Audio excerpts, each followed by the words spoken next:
जब ये शरीर छूट जाता है तो शरीर छूटने के बाद में क्या मृत्यु के उपरांत की क्या यात्रा होती है इसका कभी बोध है? जीवन की यात्रा का तो बोध है, लेकिन मृत्यु पर्यंत की यात्रा का बोध नहीं है कि मृत्यु के बाद में हमारी कैसी यात्रा होती है। का जब शरीर जाता है क्या तुरंत जाकर के यमपुरी पहुंच जाता है? नहीं पहुंचता ना। ये शरीर जब छूटता है तो शरीर छूटने के साथ में 3 प्रकार का ये शरीर, ये पंचभूतों से बना हुआ शरीर है ना, तो पंचभूतों का शरीर हम लोग पंचभूतों में इसका क्रिमिनेशन करके और इसको मिला देते हैं ना। और मिलाने के बाद मणिकर्णिका से लौट करके अपने घर आ जाते हैं। बोले बाबूजी गए। जाता शरीर कैसे है? इस शरीर में कितने द्वार हैं? इस शरीर में नव द्वारे पुरद्रेही 9 द्वार हैं। 2, 2, 4, 2, 6, 1, 7 और 2 मूत्र पुरुष आदि का द्वार। ये 9 द्वार का ये शरीर है। और इस यंत्रारूढ़ी आत्मा, यंत्र पर आरूढ़ ये आत्मा है। जैसे आप गाड़ी में बैठते हो तो बैठने के बाद में कभी आप गाड़ी के दाहिने दरवाजे से निकल जाते, कभी बाएं दरवाजे से निकल जाते, कभी और आगे के दरवाजे से। जो बहुत बदमाश होते वो डिग्गी से भी निकल जाते हैं, होता ना। ऐसे ही शरीर जब छूटता है, जो यंत्रारूढ़ी आत्मा है, बोले पिताजी गए। बोले पिताजी किस द्वार से गए? कभी कभी किसी का मुंह खुला रह जाता है, मतलब वो आत्मा है वो मुंह से निकल गई है। कभी नासिका से जाते समय बहुत सारा म्यूकस बाहर निकलता ना, मतलब बाबूजी इस द्वार से गए। कभी नेत्र खुले के खुले रह गए, मतलब गति हुई है आंखों के द्वारा। इन 9 द्वारों के द्वारा ही तो गति होती है। लेकिन जब चले जाते हैं तो का ये पंचभूतों का जो शरीर है, पंच तत्व में आपने विलीन किया है, लेकिन वो जो शरीर है वो शरीर कितने दिन घर में रहता है? कहा 10 दिन तक तो वो घर में ही रहता है। और 10 दिन तक जब वो घर में रहता है तो कहा पंचभूतों का शरीर आपने मिला दिया है पंच तत्वों में। फिर इसके बाद में मन बुद्धि का और अहंकार का ये जो शरीर बना है, जिसको हम लोग बोलते हैं सूक्ष्म शरीर, या उसे कहेंगे अतिवाहक शरीर। और तीसरा शरीर जो होता है वो आत्मा रूपी शरीर है। एक शरीर को तो आपने जला दिया, लेकिन 2 शरीर अभी भी बाकी है ना। सूक्ष्म शरीर अभी भी है कि नहीं? वो घर में ही वास करता है।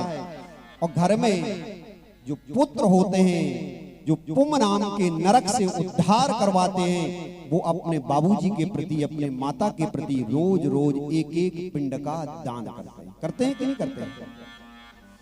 पहले पिंड का जब दान होता है तो सिर बनता है, द्वितीय पिंड का जब दान करते हैं तो गर्दन बनती है, और तृतीय पिंड का दान करते हैं तो ये कंधे बनते हैं, चौथे पिंड का जब दान करते हैं तो ये पीठ बनती है, और 5वें पिंड का जब दान करते हैं तो ये पसली बनती है, 6वें पिंड का जब दान करते हैं तो ये कूले बनते हैं, 7वें पिंड का जब दान किया जाता है तो ये जंघाएं बनती हैं, और 8वें पिंड का जब दान किया जाता है तो ये घुटने बनते हैं, और 9वें पिंड का जब दान किया जाता है तो ये संपूर्ण शरीर बनता है। 10 पिंड के दान से 10 दिन तक ये सूक्ष्म वाहक अतिवाहक शरीर का निर्माण होता है। होना ये चाहिए कि रोज रोज एक पिंड का दान होना चाहिए, लेकिन हम एक दिन एक पिंड का दान नहीं करते। हम इतने आलसी हो गए, वो कौन करे महाराज, एक साथ में ही 10 दिन का करा देना होता ना, ऐसे किए ना। और जब वो कुछ लोग होते हैं भैया चौथा हो गया कोई बात नहीं, सब कुछ कंप्लीट हो गया, और यदि 10 दिन का ये पिंड दान नहीं किया तो उसे अगला जन्म ही प्राप्त नहीं होगा। वो आत्मा यही भटकती ही रहेगी, जो सूक्ष्म शरीर है वो भटकता ही रहेगा, उसका उद्धार किसी भी तरह से हो नहीं सकता है।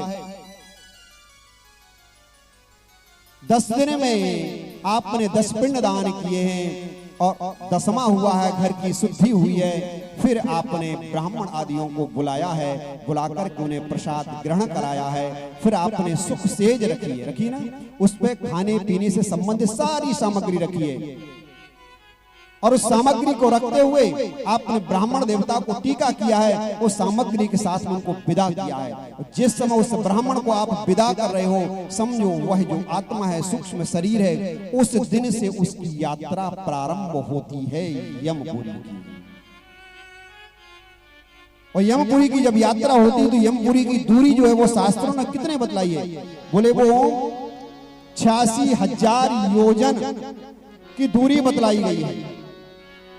और 86,000 योजन को यदि आप किलोमीटर में कन्वर्ट करोगे तो वो लगभग आपकी निकलेगी 35 लाख किलोमीटर की।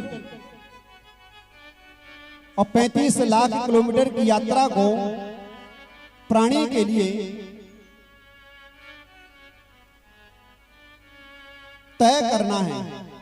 और जब वो यहाँ से यात्रा करता है, जब हम यहाँ से कहीं से बंबई की यात्रा, कहीं की यात्रा करेंगे तो बीच बीच में हमारे लिए स्टेशन मिलते कि नहीं मिलते हैं?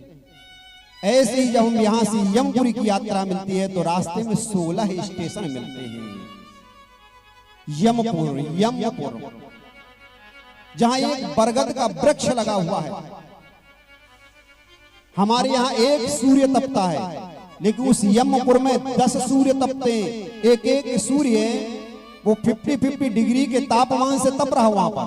अब सोचो जरा वहां कितनी गर्मी होगी। यदि हमने जीवन में कुछ दान धर्म आदि किया है पिता के लिए, जो चंपल आदि हम लोग सैया पर रखते हैं ना, बोले यदि कुछ दिया किया है तो जब यमपुर में वहां पर वो यात्रा पहुंचेगी, क्योंकि यमदूत लेकर के जा रहे हैं, तो उनको चप्पल वहां पर मिल जाएगी। और नहीं होगा तो जो 10 सूर्य तप रहे हैं वो पिताजी बाबूजी तड़पेंगे वहां, तड़प तड़प करके आगे बढ़ेंगे। ऐसे करते हुए यात्रा आगे बढ़ती है। और ऐसे करते करते रास्ते में 16 स्टेशन पार करते हो। करते करते जो समय लगता है, बोले वो 348 दिन का समय लगता है यहां से यमपुरी के दरवाजे तक पहुंचने का। कोई छोटी मोटी यात्रा नहीं है, लंबी यात्रा है।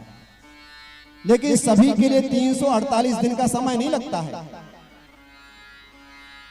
जिसने जीवन में श्रेष्ठ कर्म किए, जिसने जीवन में उत्तम कर्म किए, कुछ ऐसे होते हैं कि सीधे फ्लाइट से जाते हैं, कुछ लोग फर्स्ट क्लास से भी जाते हैं, कुछ लोग सेकंड क्लास से भी जाते हैं।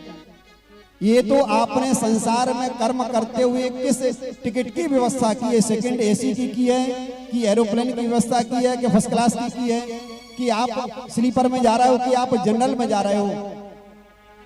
भैया हमको बैठना, थोड़ा खिसक जाओ। 348 दिन लगते हैं। और 348 दिन जब ये सूक्ष्म शरीर वहां पर पहुंचता है तो यमराज का जो परिक्षेत्र है वो यमराज का परिक्षेत्र 30 योजन का है। और 30 योजन को आप कन्वर्ट करो किलोमीटर में, कितना बड़ा यमराज का परिक्षेत्र है। और जो यमराज है ना, वो स्वयं यमराज कोई छोटे मोटे नहीं है, 4 योजन का शरीर है इनका। बहुत बड़े विशाल काय पहाड़ की तरह काले काले पीत वस्त्र पहने हुए, जिनकी लंबी लंबी भुजाएं हैं, ऐसे परम वैष्णव। और जब ये सूक्ष्म शरीर पहुंचा है यमपुरी के द्वार पर, तो जो ही द्वार पर पहुंचा है तो द्वारपाल जो वहां पर हैं, जिनको कहा श्रवण और श्रवणिका, ये बहुत तेज होते हैं। श्रवण और श्रवणिका, श्रवण पुरुष लोगों की व्यवस्था करता देखते हैं, भैया आप आए हो, कैसे आए हो, पाप कर्म करके आए हो, इनको चेक किया जाता है। माताओं को जो चेक करती है वो श्रवणिका करती है, ये भी बहुत तेज होती है। हमारे जीवन का प्रत्येक लेखा और जो जोखा है ये श्रवण श्रवणिका अपने पास में रखते जाते हैं। वो जो श्रवणिका इतनी तेज है, यदि आप कथा मंडप में बैठे बोले हाँ भजन हो रहा था, पूजन हो रहा था, कथा हो रहा था, तो मोबाइल लेकर के टिक टिक कर रहे थे। उस समय कथा नहीं सुन रहे थे, उस समय इधर उधर की बातें मन में आ रही थी। जब भजन हो रहा था, पूजन हो रहा था, ज्ञान का उपदेश दिया जा रहा था, तब मन कहां भटक रहा था। ये पूरे जीवन का लेखा जोखा लेकर के और उस प्राणी का लेखा जोखा लिया, मानो उदाहरण के तौर पर इनके पास में पूरी एक हार्ड डिस्क है और लेकर के ये सिस्टम में लगा देते हैं। और जब सिस्टम में लगा करके यमराज के पास में पहुंचते हैं, बोले महाराज ये जो जीवात्मा आया हुआ है किस द्वार से आए? यमराज के यहाँ 4 द्वार हैं, पूरब, पश्चिम, उत्तर और दक्षिण। दक्षिण द्वार सीधा नरक का द्वार प्रशस्त करता है, पूरब का द्वार सीधा बैकुंठ को प्रशस्त करता है, उत्तर का द्वार सीधा स्वर्ग को प्रशस्त करता है और पश्चिम का द्वार पितृलोक को प्रशस्त करता है। जीवन में यदि पाप कर्म किए हैं, श्रेष्ठ कर्म नहीं किए हैं, और जब जाकर के उन्होंने उस बायो चिप को, उस हार्ड डिस्क को सिस्टम में जब लगाया है, तो वहां रेड लाइन, ग्रीन लाइन दोनों आएंगी कि जीवन के कितने पाप कर्म है, इसके कितने पुण्य कर्म है, इसने कब कब क्या क्या किया है, कितने पुण्य किए हैं। जब जीवात्मा इस धरा पर आया है तो क्या धरा पर आकर किसने अपने आप से पूछा है कि इस धरा पर मैं क्यों आया हूं, किस लिए आया हूं? और जो श्रेष्ठ जीवन में कर्म करते हैं वो जब पहुंचते हैं तो स्वयं यमराज भी कहते हैं, हाँ आप पधारो पधारो पधारो, आप आओ, क्योंकि आपकी जानकारी मेरे लिए पहले से ही थी कि आप आने वाले हो। होता ना कोई वीआईपी व्यवस्था होती तो पहले से नाम लिखा जाता है ये व्यक्ति आने वाला है। ऐसे जीवन में श्रेष्ठ कर्म है तो श्रेष्ठ कर्म की सूचना वहां पर है। यदि जीवन में श्रेष्ठ कर्म नहीं है तो बोले श्री जीवन में कभी श्रेष्ठ कर्म किए नहीं, कभी दान किया नहीं, कभी धर्म किया नहीं, कभी पूजन किया नहीं, कभी पाठ किया नहीं है, और यदि किसी ने किया तो उसमें विक्षेप डाला है, बोले इनका लेखा जोखा लेकर इनको नरक में डाला। और जिसका पुण्य और पाप दोनों बराबर हो जाता है, बैलेंस शीट बराबर में जब आ जाती तो उन्हें पितृलोक में भेज दिया जाता है कि अभी आप वेटिंग में रहो, जब कोई निर्णय आएगा तब उसके बाद में डिसीजन दिया जाएगा। ये जीवन की कहानी है।